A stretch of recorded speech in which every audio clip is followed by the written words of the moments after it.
through it 3 times, and then you can see Maurizio on the minute, and then on the road, or Mark Lundell pulled it all together after a pretty tough season. The outside of row 4, and he'll be disappointed with that. You can win a race on a super speedway over 500 miles from way down the grid. So I mean, even somebody like Zanardi, who's I think down in 14th or 15th place, that's not the end of the world, because like I say, you know, where you are at the start doesn't really affect where you are at the end. And Mark Blundell, we know he won here last year, so yeah. Can he do it again? Oh, I think he can do it again. I mean, it all depends on whether the car is set up right. If you have the slightest imperfection in handling or balance, you just cannot drive the things at 230 plus miles an hour. So, but I think if he's comfortable with the car, stays out of trouble, then I think, yeah, he's got as good a chance as anybody else out there, because it's a tough race. Okay, so this is it, the final race of the season. Can Dario Franchitti top off a fantastic year by clinching that big cash prize? Your race commentators from Fontana, California, are Ben Edwards and Jeremy Shaw. So this is it. This is the start of the championship US 500, the Marlboro 500 here from California as we get underway, and it's the two front rowmen, Scott Pruitt and Jimmy Vasser. And remember, Michigan, look for all the jostling for position, and already you can see Michael Andretti getting up amongst those lead pair. And a relatively slow start there caused a real accordion effect in the middle of the field. They seem to have sorted themselves out, but look at this, 3 wide coming off the back straight, and down the back straight, there goes Jimmy Vasser down the inside. Look at Michael Andretti, though. Michael Andretti's got the inside. He's got even more of a toe, and it's Vasser versus Andretti as they head up through turns 3 and 4 past our commentary position. And Andretti and Vasser absolutely together, but Vasser still has the slight edge, so he leads at the end of lap number 1 out of 250. And a long, long afternoon in prospect here as they race as hard as possible, allowing for reliability and for the fact that this Hanford wing, this device at the back of the car, this rear wing which creates more drag, less downforce, introduced at Michigan earlier this season, really should see a great deal of overtaking all the way through the race. It is Jimmy Vasser, though, who leads. Michael Andretti is in 2nd position. These two pulling away a little bit as Andretti goes to the outside this time. Yeah, and he took advantage of that draft coming off the turn, and into turn 1 on the outside line. Into the lead goes Michael Andretti. A big cheer from the grandstands. Brilliant stuff from Michael, and remember, last year he led a good part of the early stages of this race, only got to go out with overheating problems. Of course, we're right in the early laps here as they make their initial jostling for position. But you have to say that Michael Andretti is looking very, very good at the moment. How about this, Robbie Gordon, he has come past that second lap in 9th position. He started 22nd. Well, that just shows you, doesn't it, the benefit of the toe. And if you pick up the slipstream just right, and of course, Robbie Gordon used to that from his NASCAR experience, he's obviously played the slipstreams just right and has earned himself 9th position at the end of just a couple of laps. Brilliant performance. You saw Gilles de Ferran there running in 3rd place. Our poleman, by the way, Scott Pruitt, finds himself back into 4th position, and he's just 1 ahead of Bobby Rahal. So, Jimmy Vasser and Michael Andretti continuing the battle up front. Vasser having got back ahead of Andretti. And that was interesting because it really looks as though Andretti had made a bit of a break. He got away about 3 car lengths, but that just goes to show that the benefit of the toe, the effect of sitting behind another car and being pulled along by the vacuum, it's created a long way back. It's not just right behind the car. That's absolutely right, Ben. You can feel that draft. Really, if you're 100 yards or more behind the car in front of you, you can still feel the effect of that slipstream. And it tends to suck you in towards the car in front of you. There is Greg Moore looking to make a move on Robbie Gordon. That is a battle for 9th position. Yeah, good battle this one. And of course, remember, Greg Moore was the winner of the other super speedway race this year at Michigan, and he worked the traffic beautifully to do that, particularly in the latter stages. Now, in these early stages, a long, long way to go. Let's just mention 1 or 2 of the others. There goes Moore, by the way, on the inside of Robbie Gordon. Makes the pass look fairly straightforward. And indeed, it was fairly straightforward. Had a good toe there. Alex Zanardi is running down in 14th position. Al Unser Jr. finds himself down in 15th place. And meanwhile, the battles are on all the way through the field. We're on board with Richie Hearn here. He lies in 8th position. Just hearing a report that JJ Leto's car is sounding a little rough out there. Oh, and Andretti now going for it, gets a great toe, picks up the toe and goes through into the lead. So Michael Andretti passes Jimmy Vasser and that looks all very easy. I wonder now if Jimmy can do the same back at him. These two certainly dominating the early stages with a long way to go. Gilles de Ferran in third place. Scott Pruitt still there in fourth. There is Gilles de Ferran just in that same picture. So he wants to join in on this game. And Michael Andretti, I mentioned on the Goodyear tyres, had a great test here just before they went off to Australia, which meant that they're feeling much more confident coming into this race than perhaps they were earlier in the season. Yeah, a very good test indeed. And Goodyear certainly this year, I think it's fair to say, they've struggled to match the tyres that Firestone have produced on a consistent basis. In actual fact, the only win for Goodyear this year was in the season opener at Homestead. Firestone has won 17 races in a row, and Goodyear really wants to set the record straight here this afternoon. On the other hand, of course, a couple of occasions, Jeremy, this year that Michael could have won races if things hadn't gone wrong for him and for the team. Motegi was a good example where he had a very comfortable lead. Nazareth, another oval track where he seemed to be in a great shape until he spun on one of the restarts. So it's not been quite as clear-cut as perhaps the statistics show. Look at Greg Moore. Now he's right behind Jimmy Vasser, and he just blasts past him on the inside. Yeah, no, he's not there. He goes cleanly through into turn 3. Greg Moore, the fastest man on the track at the moment by quite a long way. Last time around, unbelievable, 31.1. That was quicker than the pole. That was 235 miles an hour as he flies past Alonso Jr. Oh, look at the smoke. There goes the engine. There goes the engine on Alonso Jr.'s car. He's pulling down to the inside, and both Penske's are out of this race. It will not be number 100 for Roger Penske this afternoon. No, it won't, and they're the first two retirements out of the race, and what a great disappointment. They've been working so hard on getting the reliability good on this car, and for whatever reason, whether it's gearbox related, which has certainly been their downfall on many occasions this year, or whether it's engine related, we can't tell from our vantage point here, just looking at smoke coming out of the back of the car. Perhaps we'll get a chance to know more from Alonso Jr. once he gets out of the car, but it is the end of the day for him and the end of the 1998 season for Penske. Back to Greg Moore, though, the Canadian, who one stage earlier this year was connected into Penske in terms of perhaps talking about driving for them. Nothing came of that. He stays with Forsyth Racing for next year and certainly has to start as championship contender for next season as he was this year. Battled with Zanardi in the early part of the year, and it looks as though Greg Moore was really going to give Alex Zanardi a tough time all the way through the season, but from middle of the season onwards didn't really go their way, and yet look at this, the performance he's putting in this afternoon. Now he's really beginning to close up on Michael Andretti for the lead of this race. And there is Greg Moore. He is absolutely fine. That is the lap car of Arndt Meyer. God, look at the speed differential there. Arndt Meyer kept out of the way, and Moore just flies past him, and there is the gap between first and second. We are on board again with Michael Andretti. 39 laps in the books this time around. You can hear just a little ease of the throttle there going to turn 1, and just off the corner of the rear wing behind him is Greg Moore. They go past also Michel Jourdain Jr.'s car. Yes, dealing with traffic, of course, a major part of this, as Michael Andretti tries to keep an eye on his mirrors. Michael was talking earlier on this weekend about the difficulties, the new challenge of driving with this Hanford wing, this rear wing, which creates more drag, less downforce, encourages more overtaking. And Michael really aware and talking about the fact that drivers have to look after each other.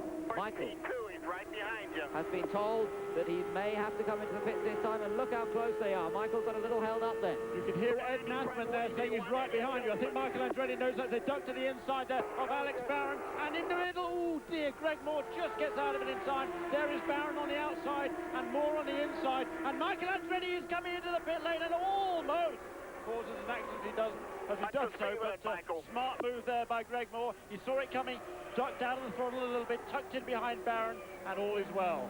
Lap number 41 then, the first of the lead pit stops as Michael Andretti heads down to the Newman Haas pit. So far, the car seems to be handling extremely well. I doubt they'll make any changes, but let's see if we can listen in on Ed Nathman and Michael Andretti as they make the stop here. No adjustment, no adjustments, reset the fuel. Well, there was the word from Ed Nathman. No adjustments. They are happy with the handling of the car. Just fuel. Now wait for the go. Hold it, hold it, hold it, hold it. Watch Cam. Cam, go, go, go. And Michael Andretti is sent on his way after stopping for 12.1 seconds, also into the pit. The man who was in second position after Andretti came in Jimmy Vasser, and he heads down the pit lane at what seems like a pedestrian 60 miles per hour. Long pit lane here at Fontana. Takes a long time at 60 miles an hour to make it down, and finally he gets there, and the team go to work. Now then, keep an eye on the clock, 12.1 seconds. Meanwhile, Greg Moore is also coming into the pit. And it looks as though Zanardi's crew also getting ready for the Italian to come in. Zanardi at the moment is being shown in 11th place, but one or two people have stopped already, as Greg Moore now makes his way into the pits. Another vital stop for him.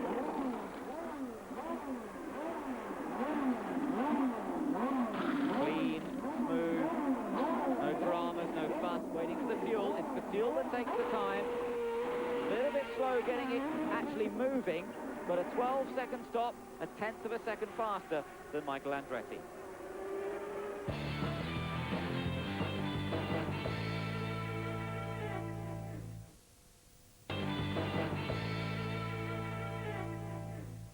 Greg Moore then is a fairly comfortable race leader now, with Dario Franchitti having moved up into second place. There's Tony Kanaan coming out of the pits in the inset. Kanaan running further down the order though, and he was running actually in 14th place right before that.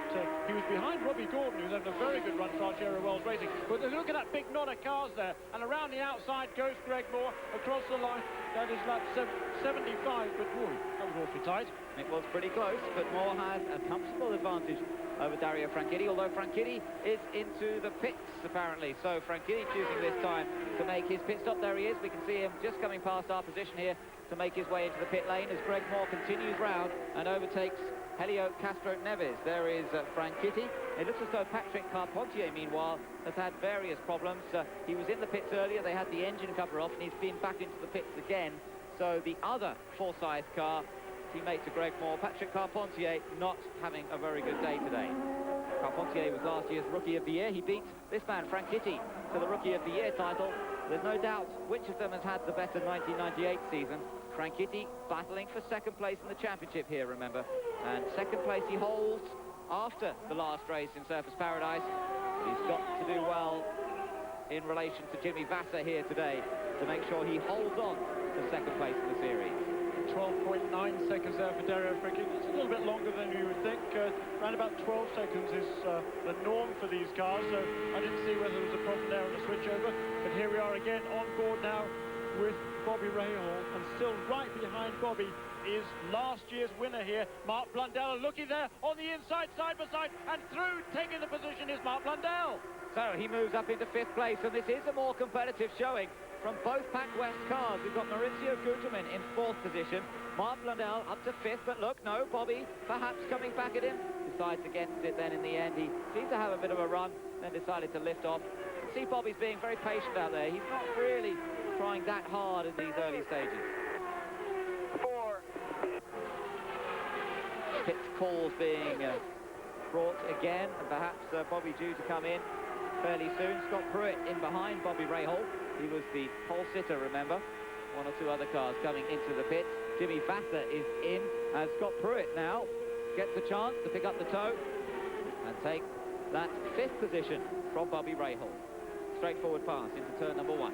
Some good racing going on down here all the way through the field, and there is, here now though, is Jimmy Vasser, the second place car into the pits. Yes, important stop as Greg Moore is out there still, hasn't come in for his second pit stop. Michael Andretti was the first to make that second pit stop, remember. Now we're seeing the other leaders come in, no yellow flags to help them, and away goes Jimmy Vasser once again. Now there's a whole number of them coming in. I've seen Tracy come in, but Pruitt's come into Ferron also into the pit. A whole gaggle of cars. There is Paul Tracy making his way down to the Team Green pit. Disappointing season for Paul Tracy, and their race leader, Greg Moore, into the pits as well now. Slides in a little bit as he comes in. He's got to be so careful on this concrete. It's so dusty and very easy to make a mistake and slide out of shape coming in. The fuel goes in. Wait until all of the fuel is in. 12, 13 seconds before he actually gets going again.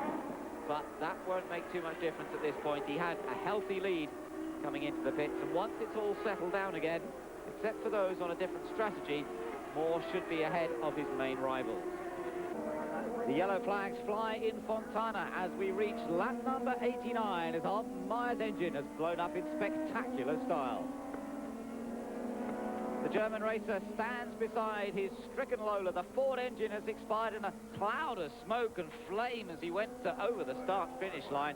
And Meier out of this race. There you are, replay. Look at the fire coming out of the back. That was very impressive, actually. I think a 10 out of 10 for that one. Very good from Art Meier. Unfortunately, end of race for him. And that puts the only Lola out of the race. We were just talking about that a little earlier on, how they're expecting more cars out next year. But that's the end of their campaign for this year, sadly. And engine failures, of course, always a part of 500-mile racing.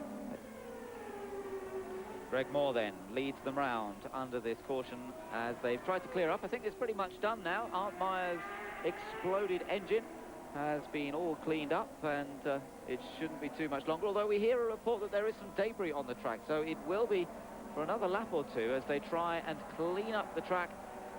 They've obviously picked up some debris somewhere. Looking there at Greg Moore, and there his statistics in 500-mile races: 6 starts, 1 win. That was this year, of course, in Michigan, when he beat Alex Zanardi and Jimmy Vasser in a battle to the line on the last lap. We're going to see them come around for one more lap. The one-finger signal's being given this time around. And looking at back over this race so far, the leader, Greg Moore, at the moment, but we've had 6 different leaders, 13 changes for the lead. Not quite up to the 62 that we saw in Michigan, but still we've got a long way to go in this race yet. And we've had several cautions already. Out of the race, Art Meier, Dennis Vitolo, who was in and out of the pits for ages. Patrick Carpentier also confirmed out of the race. He's been in and out of the pits a lot this afternoon. Alonso Jr. and Andre Ribeiro, both Penske's. If you weren't with us for the start of the show, well, they went out very early on. Ribeiro crashed as a result of some sort of mechanical problem, and then Alonso Jr. went out as a result of an oil leak. Those and Art Meier, the main mechanical retirements, as I say, but also Vitolo and Carpentier out.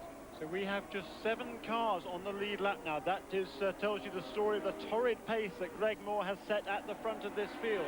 There's Moore, Franchitti in second place, but there's 7 or 8 cars between those first 2 cars in the overall order. Behind in third place is Vasser, then Tracy Goucherin, Andretti, and Hearn, who pulled that strategy early on, is the last car on the lead lap. Mark Blundell, the first of those 1 lap down as we go back to green flag racing.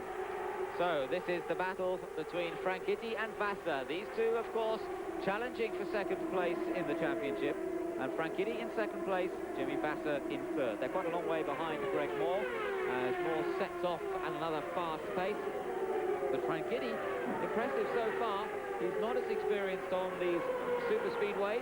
Only his second year of competition in America, of course. And he raced on them last year, but he didn't race this race last year. He missed the Fontana race after contractual disputes with Carl Hogan, who ran the team that he drove for last year.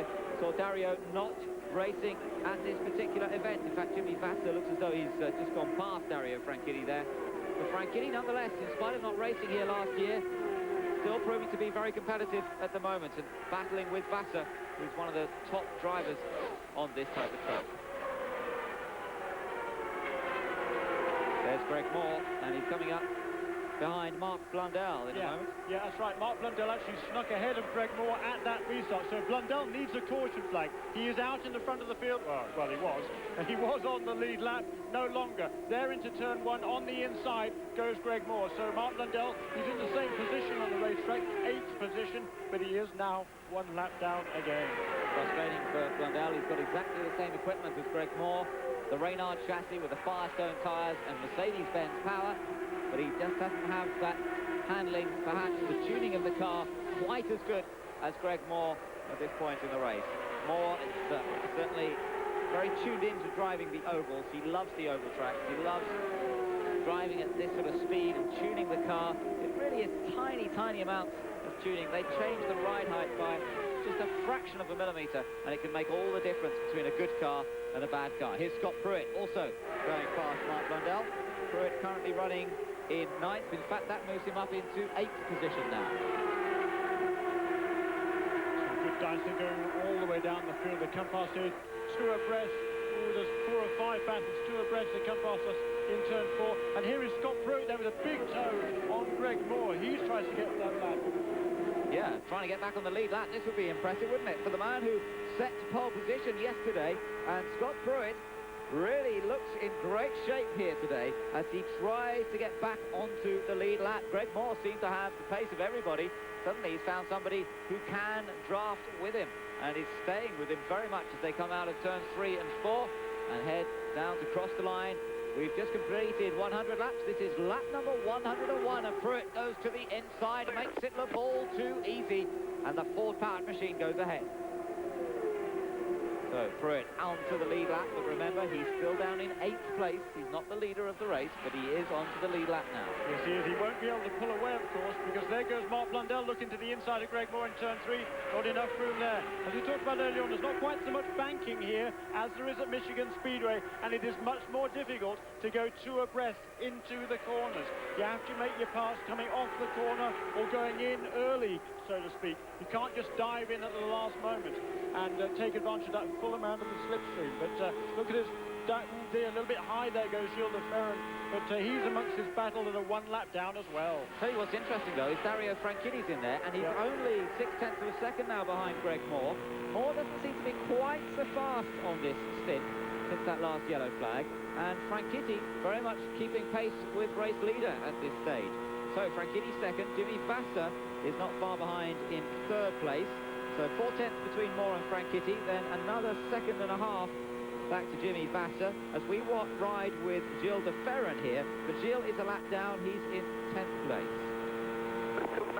But you're right, Dario Franchitti, there he is 3rd in line. There is Scott Pruitt, there is Greg Moore, there is Dario Franchitti right behind Greg Moore. And Dario Franchitti, he learned so much in that race at Michigan Speedway earlier this year. He wasn't very comfortable going into the race. The handling wasn't too good for much of it, but he learned a heck of a lot. And well, we're seeing this afternoon how much he learned. He's the hot man in the series. He's won 3 of the last 5 races. He hasn't yet won on a super speedway. Could this be the day, Ben? Well, long way to go yet, Jeremy, to find out. 146 laps to go in this race, and as we mentioned earlier, reliability, major factor here. But meanwhile, good battle there between Jimmy Vasser and Paul Tracy. Tracy, of course, is Dario Franchitti's teammate, and if anyone is desperate for a good result to finish the season, surely it's the Canadian, Paul Tracy. He's had a torrid time this year. The switch from Penske to Team Green has not worked out as well as it should have done. Barry Green still believes in him, still believes that Paul Tracy can be the man to win races, but Tracy really has got himself involved in far too many incidents this year. Yes, he has, but he's driving a beautiful race this afternoon.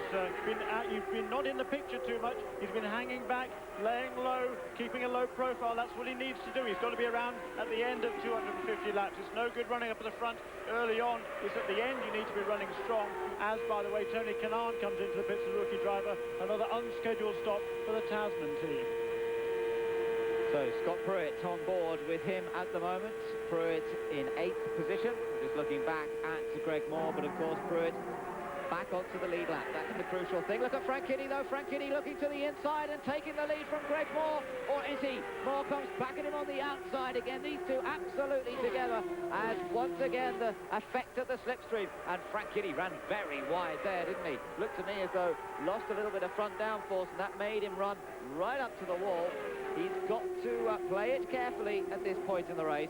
Doesn't want to take too many risks, but he had a good run going there, and it was a good chance to go through. Yeah, that was a wake-up call for Dario Franchitti. He knows now exactly what happens when he gets closer in behind and is not able to make the pass. He tucks in behind now, and I think we'll see him stay there for a while. Here again, we're looking at Franchitti just at the bottom of the picture. Then in the background, oh, there's been a blow-up. Somebody's blown it big time. Blown it big time. It's Franchitti. It's Dario Franchitti, I believe. It's not Paul Tracy. I'm pretty sure that was Franchitti. Right, Ben. There, as you can see, the St Andrews cross on the top of Dario's helmet. Massive engine failure there for the cool car. What a shame for Dario Franchitti. A great drive this afternoon. Oh, how could he expect that, of course, in this point of the race. We're not even at half distance, and that's, I suppose, just the way it goes. You could see his engineer was on the right of the picture there, Don Halliday.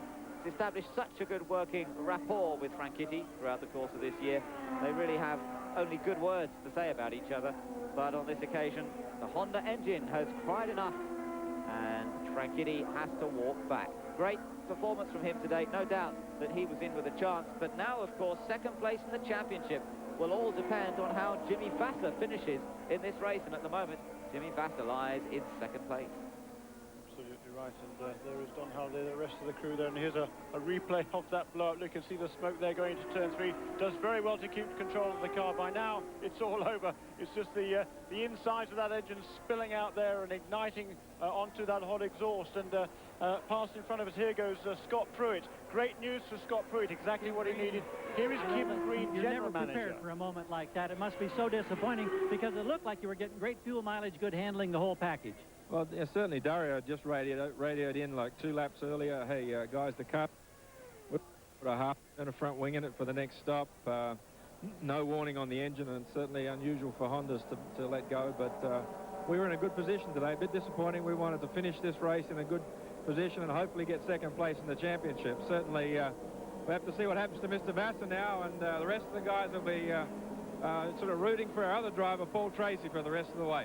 I suppose if we look at how things are panning out at the moment, what you were just talking about there, Jeremy, the fact that Zanardi, Fernandez and Robbie Gordon have all gambled on not making a stop at this point, that could be crucial, couldn't it? Because they've got themselves back onto the lead lap.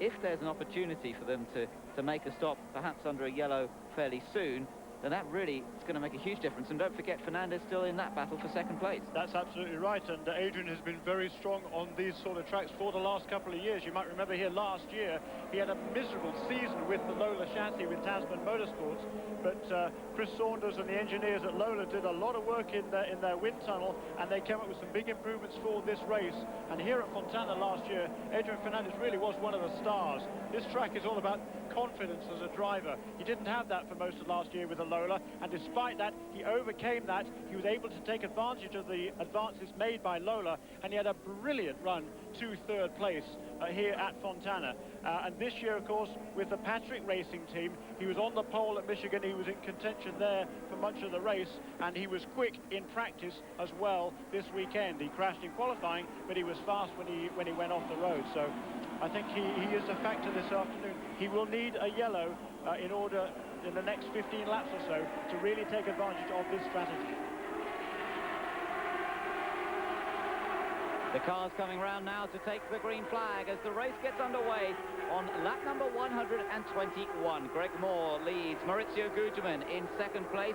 Gugelmin certainly had a great pit stop that last time around, and now Gugelmin's had a great restart as well. And Gugelmin goes back in front of Greg Moore. Maurizio Gugelmin, the experienced Brazilian who, like Mark Blundell, has suffered a horrible season with Pat West this year, is up front. He's passed Greg Moore, and Jimmy Vassar, we ride with Jimmy now in third place, and he now goes chasing after the Canadian Moore as well. I have to say, this last stint, particularly, Greg Moore didn't seem to have the same pace as he did in the early part of the race. Perhaps just playing it patiently, perhaps they've lost quite the brilliant setup on the car that they had in the early stages. Jimmy Vassar now just looking to the inside, nope, decides against it. And Tracy there in fourth place as well. But no, I think Greg Moore, he's a pretty canny campaigner these days. He's still young, of course. He is only 23 years old, but he really has displayed a maturity beyond his years. And he's had a pretty disappointing second half through this campaign. He was very much a championship contender the first half of the season, and a miserable sequence of 4 straight DNFs. And no points. There is Paul Tracy making a move on Jimmy Vassar. Yes, but I think Moore is just playing it calm at this stage in the race. Paul Tracy goes to the inside. That puts him into third place. So now it's Gugelmin, Greg Moore, Paul Tracy, Jimmy Vassar, and then Michael Andretti in the black car. Don't count him out either, because he dropped down the ranks earlier on as a result of a slightly different strategy. So then he's right back up with the leaders at this point. Let's just concentrate on Maurizio Gugelmin for a moment. Best result of the year, 4th position. And that's after a season last year when he took his first win. There is Michael Andretti, by the way. Michael making a move on Jimmy Vassar. That puts him up into 4th position. Paul Tracy is the next one that he's going for. And, of course, remember what happened to these two when they got together in Australia. There was a little bit of bumping and boring going on before they had the incident which saw the front fin of Andretti's car bent and Tracy pick up a puncture. No love lost between these two at the moment. And I wonder if this is going to be as clean as it should be. On the other hand, I'm sure they're both extremely aware that you cannot afford any little mistakes on this sort of track. You've got to play the game properly. Now then, good battle Well, going on. this is lap 125. We are halfway through this motor race, and it's there's yellow out again. Oh, what a shame for JJ Leto. He'd been running well. He's actually down in 14th place. He had lost a lap during the previous stint, and it looks like another problem there. That's another Mercedes engine, and an ominous amount of smoke coming from the engine cover there. And that's a shame. JJ been running well this weekend. Well, on the engine manufacturers, they've all pretty much lost one. We saw Meyer blow a Ford, we've seen JJ blow a Mercedes, and we saw some problems with the Penske, but we don't know whether that was probably, it may well have been gearbox. And of course, we've seen a Honda go in a big way. That is Dario Franchitti. So we'll just have to wait and see. And of course, this yellow is exactly what Messrs Zanardi, Fernandez and Robbie Gordon just needed. They really needed this yellow. Now they can make a pit stop and have a full amount of fuel. And in fact, they'll have another, at least 6 or 7 laps of fuel over the other front-running contenders as well. So brilliant news for those guys. Yeah. And we will have 10 cars on the lead lap, and pretty much all of them will have most of, or almost a full tank of fuel. So we've got quite a race building up here this afternoon. And the racing resumes. Let us tell you what happened in the meantime. Alex Zanardi did actually collect one of his team members, one of the crew who were refueling the car. Zanardi got waved out of his pit and went, but the fuel was still connected. Look at this battle for the lead, though. Michael Andretti's just gone up into second, but round the outside has got Paul Tracy. So Maurizio Gugelmin leads. Tracy now has gone into second place. Michael Andretti up into third. And this is a fabulous restart as Greg Moore finds himself pushed back down to fourth position. Jimmy Vassar's in behind this, watching it all. And meanwhile, the black flag has been given for Alex Zanardi. He's being brought into the pits as a result of basically collecting one of his crew members, of pulling away before the fuel hose was released. Although it did look as though there was a bit of a miscommunication. He seemed to have been signalled out. Zanardi has come into the pits now to serve his penalty. And of course, this undoes all the good work that the team had done by getting him back onto the lead lap. That's right, and there'll be a drive-through penalty for Alex Zanardi. And boy, at 60 miles an hour, that seems like an interminable amount of time. Here he is coming down the pit lane. He is coming in now to serve. That'll be a stop and go. But here is a replay of the incident. That is Rob Hill on the right front wheel. He seems to be waving his hand up and down. It was, I'm not sure, but you can see there the vent hose is still in the car, and the vent man was pulled over there by that fuel hose, or the vent hose, and he went tumbling down the pit lane, but I think he's okay. Yes, we've heard that he is okay, so that's good news, but Zanardi having to serve the penalty as a result. Obviously a confusion there, really, in communication as to what was going on. But look at this battle for second. Greg Moore trying to get back past Michael Andretti. It is Paul Tracy who's up front now. Paul Tracy has taken the lead on this restart. Tremendous effort that, indeed, from Paul Tracy, who's now in front. Andretti in second place, and Greg Moore has gone back down to third place. But it's all happening as Jimmy Vassar now puts a move on Greg Moore. Fantastic racing up front, 133 laps completed.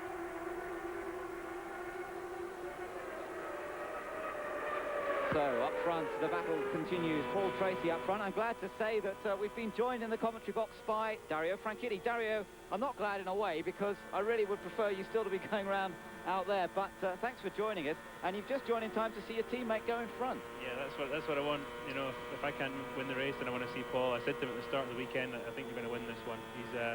He's been looking strong all weekend, quietly confident, but at the end of the day, it comes down to a drafting game, and whomever manages to just time it right is going to win the race.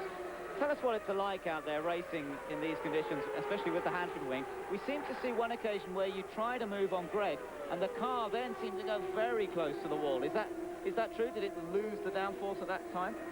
The whole problem here is you're gaining and losing downforce the whole time you're driving around. There was one point Greg was behind me pretty close to the start of the race, and I caught somebody's draft the wrong way, and I was on the rack stops coming out of turn 2 completely sideways. Left a couple of black marks. The whole time here coming into 3 and 4, you're really sliding up against the wall. It's pretty interesting. It keeps you honest out there. You're just constantly looking in your mirror, seeing who's drafting up behind you, drafting the next guy. The car is sliding a lot, which is kind of interesting at 235 miles an hour plus. So it's a lot of fun. I'm not sure how safe it is, but it's a lot of fun. You say that the car's sliding a lot. Of course, when we're watching on the monitor here, that's something we can't really see, is it? No, I think because of the speed, the slightest little slide, you really feel it in the car, but you can't see it there. I mean, this looks easy watching Pruitt's in-car. It just looks driving around in circles. I can tell you, it's hard work. It's definitely the hardest form of racing, I would say, just because you're always thinking of, you know, strategy, and also if the car's not right, there's no way you're going to be at the front of the track. Well, you can see Maurizio Guterman in that little battle, but he's dropped back a bit. He was leading at the restart here, and now suddenly he finds himself down to 6th position. Now, there's a little story in itself, isn't it? Out in front one moment, 6th the next moment. Well, that's right. I think what you saw after the yellow when I was in second, Greg was leading, was the fact there was a load of cars between us, and the back markers were passing Greg, and I managed to catch up with him. It's very difficult to run out in front here, and if there's a slight problem with the car, one set of tyres maybe differs from another set, that's when you're going to see things like Guterman going to the back. Maybe the car is just not balanced quite as well as it was on the last set. So minute changes make such a big difference here. It's quite incredible how small a change makes such a great difference, and really you've got to get the cars close to perfection for that last dash to the flag, I think. Greg Moore has just gone past to Jimmy Vasser. Now, that's good news for you. Of course, if Jimmy Vasser finishes 3rd or higher today, then he's going to snatch someone. What's happened there? Scott Pruitt.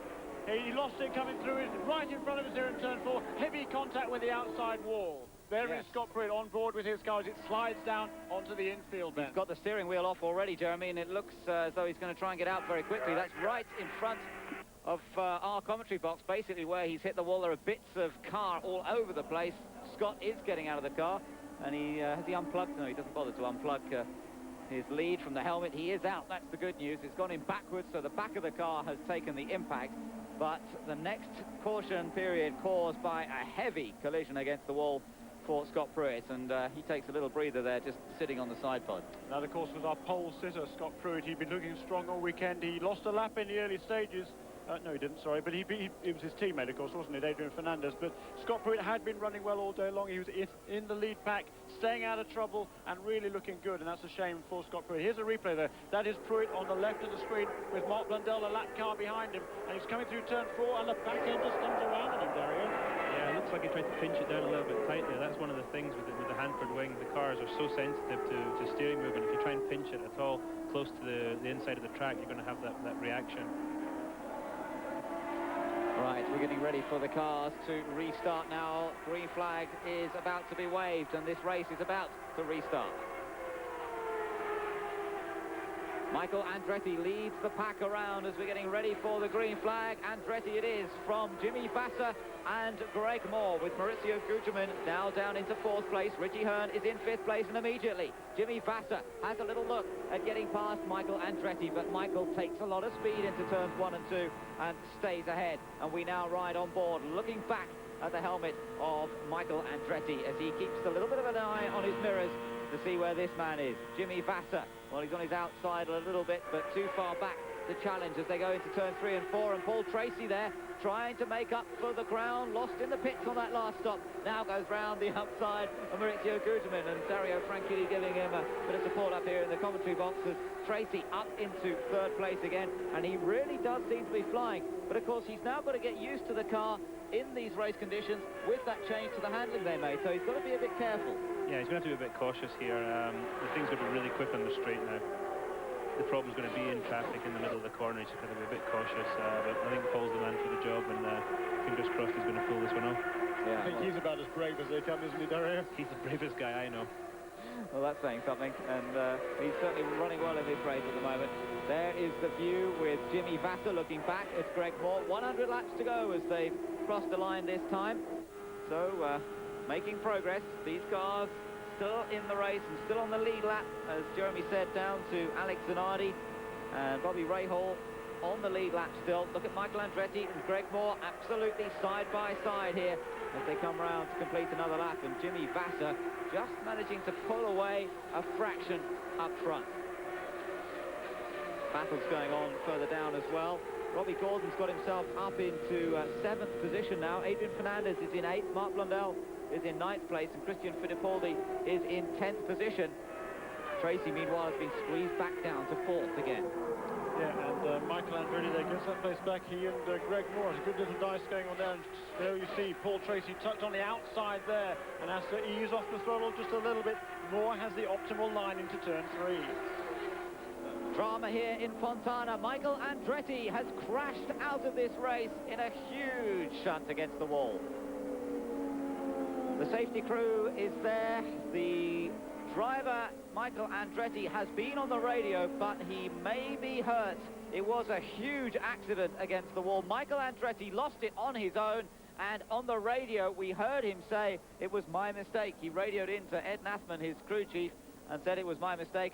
Let's see what happened here. You can see the car, he's already lost it. We'll see another replay in a moment of where it started, but look at this impact, and look at the fireball that erupted from the back of the car. That was the biggest accident we've seen this weekend into the wall, I think. Well, again, that is the gearbox compressing and disintegrating at the back of the car, and that is all the oil from the gearbox igniting. There we see another view of that accident there from on top of the grandstands there, a long view of that crash and a heavy rear end impact. It looks more dramatic.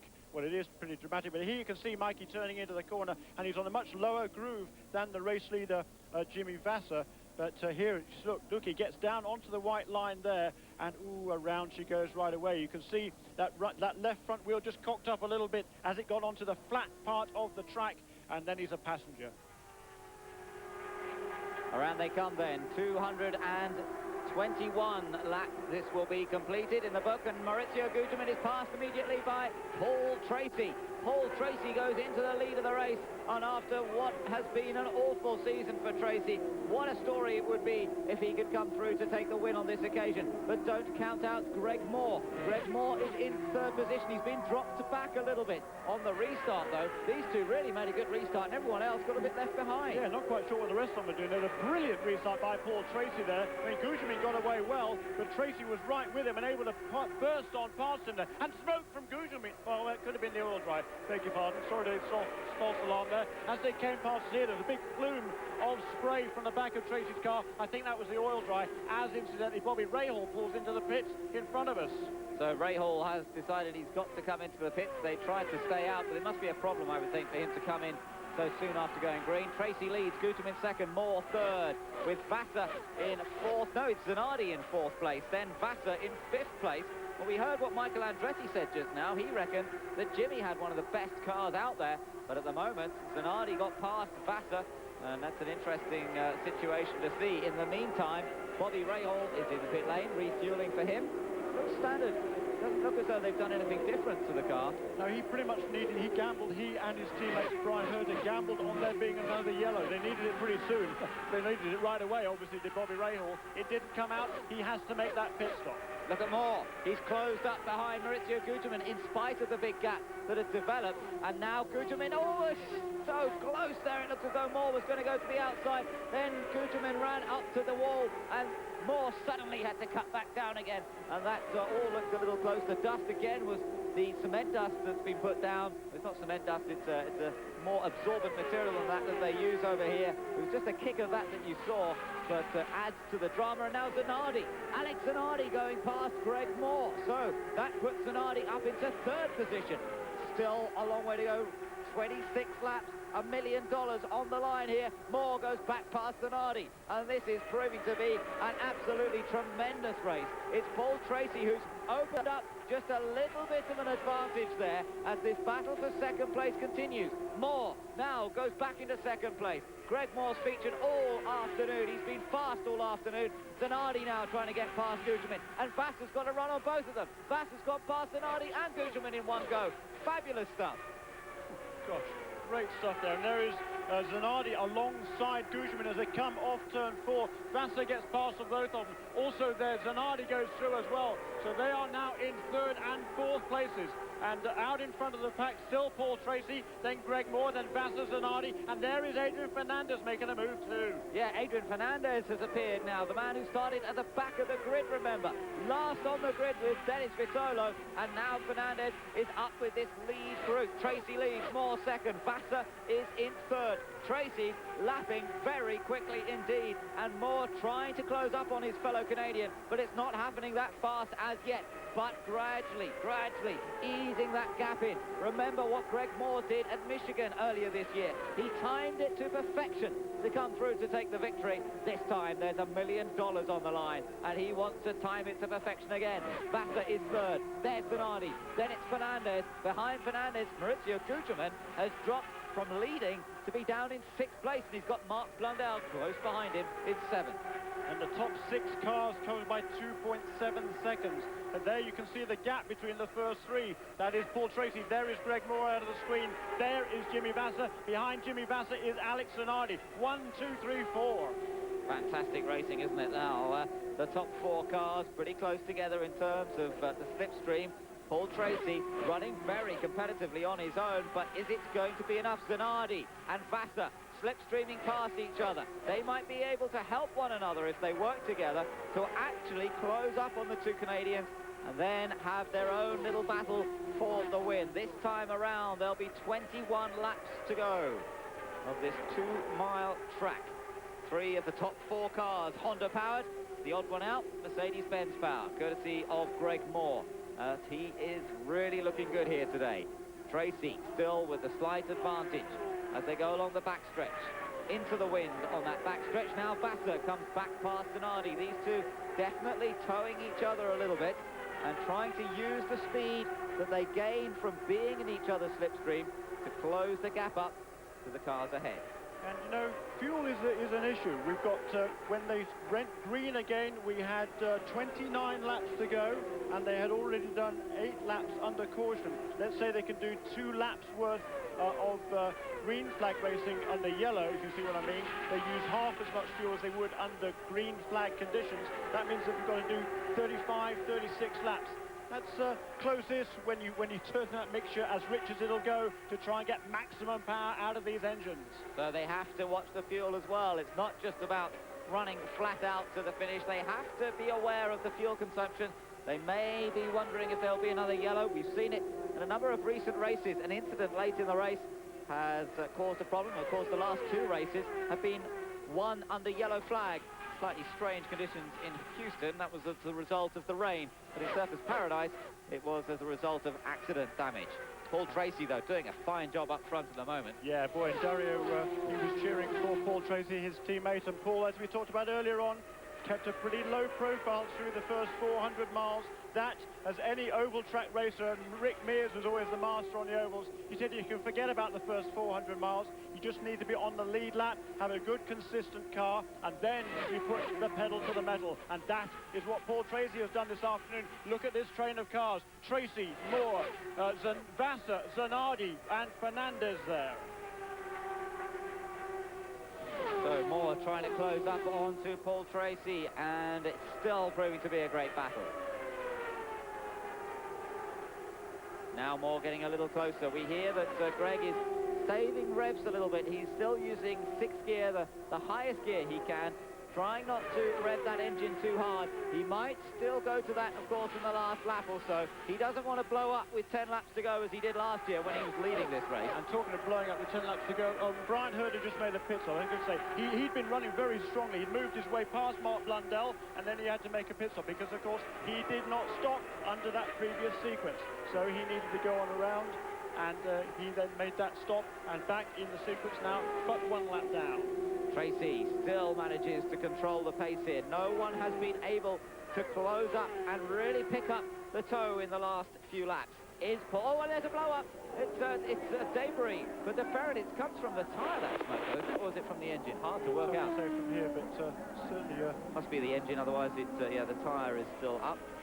Apparently, we had a spinner in turn number 2, Mark Blundell. There he is. Blundell spun in turn number 2.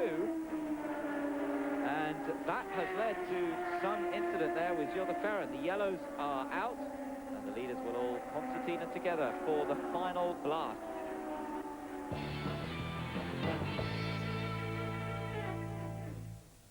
Ten laps to go then, and oh, it's yellow. There's an accident. There's a car in the wall on the front stretch. I can't see who it is.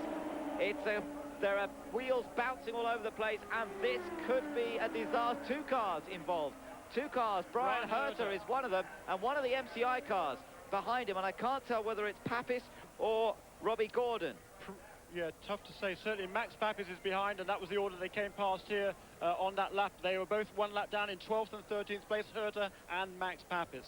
Now what this does mean is that this race may yet finish under yellow flag because there are only 10 laps to go. Will they get this cleaned up in time? Yeah, it'll be touch and go. There's hopefully there won't be too much debris. There's a hand for Brian Herta. Of course, these two getting acquainted. Next year, of course, they will be teammates at Team Rahal, and this is not the way. They wanted to get to know each other a little bit better, and Herta there just checking into the cockpit to make sure Max is okay. And 5 laps to go. How's the clean-up operation going, you'll ask? Well, I can't see any safety cars up in that area where the accident happened. I can see that they've all cleared the area, and so we really may get a chance for a couple of laps of green flag running. That's good news, and they've done an amazing job to clear that up so quickly.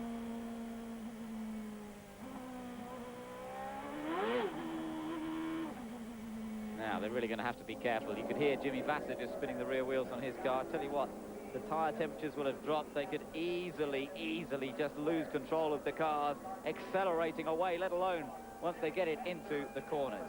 So the pace car lights are out. It's over. It's coming out of turn 2. We're in turn 4. We can't see the pace car, but word is that the pace car lights are out, and we will have a 4-lap dash to the finish line, Ben. Yes, we will, but what's happened? Why was that car? That was, I don't think... No, Tracy has spun.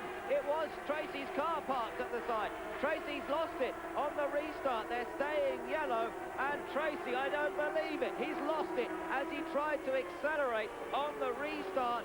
Tracy has thrown it away, and his awful season has just turned even worse, if it was possible. $1 million. $1 million on the line, and he blew it on the restart. He lost control of his car under acceleration, and we're about to have a look at the replay. There is Paul Tracy, and that is what happened. He got his foot down, and the back end stepped out. Exactly what we were talking about. Cold tyres. He lost it. Well, that is absolutely amazing. At this stage in the race, there's Paul Tracy there. And goodness me, I mean, we've seen that on the pace lap before the start of a race when the tyres are cold. And certainly, obviously, the tyres have lost a lot of temperature from going around behind the pace car. But he's already done 20, 30 laps of green flag racing. And there is Barry Green there. And he just can't believe it. And the rest of the crew there, there's Lisa there in the background, his wife, and Tom Elliott from... Lisa getting a cover there from Don Halliday, Dario Franchitti's engineer, and boy, that's just amazing. Here's Barry Green. Green, what a tough break. I mean, did you ever think, I know you were telling him to get charged up, get a good restart, but I guess the tires were still cold?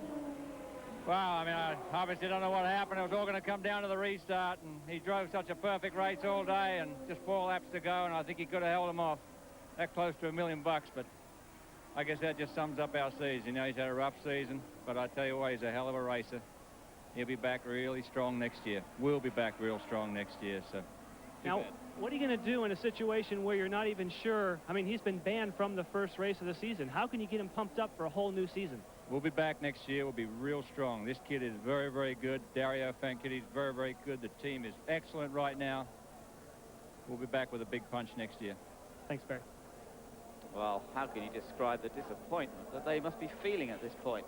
They are going to get one finger this time by. What will that give them? 1 lap? Yeah, 1 lap, Ben. And it's a shame, you know, that car was well out of the way. It really wasn't going to cause an accident, even if anybody else had spun off there and hit it. It was on the inside of the racetrack, and hard to imagine it really causing any problems there. A shame, perhaps, that they weren't able to get it out of the way in 1 lap and get going for at least a 2-lap dash to the finish. But 1 lap is what it will be. They come past here to take, that is lap 248. And look at this first 3. This looks awfully familiar. Greg Moore, Jimmy Vasser, Alex Zanardi. That's exactly how the US 500 finished in July.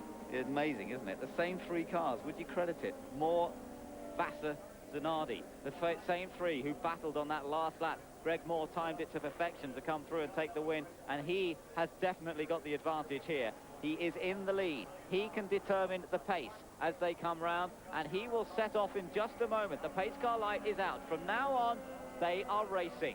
And when Greg decides to go for it, everyone else goes for it as well. And can he hold it? Can he keep it under control? Look at them trying to find the right position. They will have a lap and a half once they really start to go for it. Moore begins to pick it up, and away they go. And Vasser in second place. Zanardi in third. This is it. This is the battle is on now for 1 1/3 laps.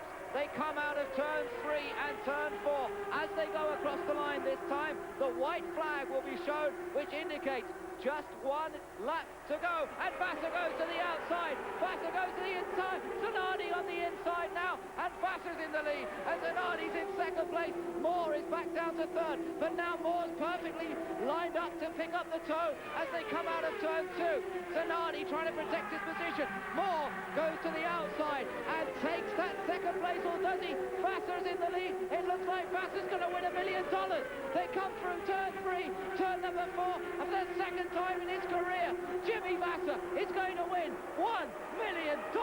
Jimmy Vassar wins it. Greg Moore is second. Alex Zanardi third, just from Adrian Fernandez, who almost took that podium finish at the line. But it's Ganassi Racing. Vassar has taken second place in the championship. It's a 1-2 in the championship for the team, and Jimmy Vassar has won $1 million here today. $500,000 for being second in the championship. It's payday for Jimmy Vassar, and look at the celebration. Zanardi and Vassar, Greg Moore lining up on the inside, and well, the same three who fought for it in Michigan, they fought for it here in Fontana, and this time Jimmy Vassar came on top there. Really get it all together, and that was the point where he led the race until that happened. A routine pit stop and a fairly rudimentary error, stalling it on the way out, and his poor mechanics, you could see it all sort of slipping away from him. Then 2 races later he led the race in Toronto and then had brake failure, 12 laps from the end with a huge lead. You can see how long it took for the other guys to come around to catch him. And it took until 14 races into the season, Road America, when he all got it right, and a great race, came from 6th on the grid. You know, he really stamped his authority on that race. And then the very next race, street circuit, where he's always been quick, Vancouver, fantastic pass there on Michael Andretti for the victory. And of course that meant not only did he get the win, he got this huge pole bonus that was running at that time, $435,000. You can see how excited his mechanics were for that. And then race 17 at Houston, atrocious weather conditions. He withstood huge pressure from Paul Tracy and from Alex Zanardi. And then the heavens opened again, but it was his third race of the season, and he really has been the coming man of this second half of the year. I mean, no one could touch him. Fantastic time. It has been a great season. For you, what have been the highlights? I think there have been some great races.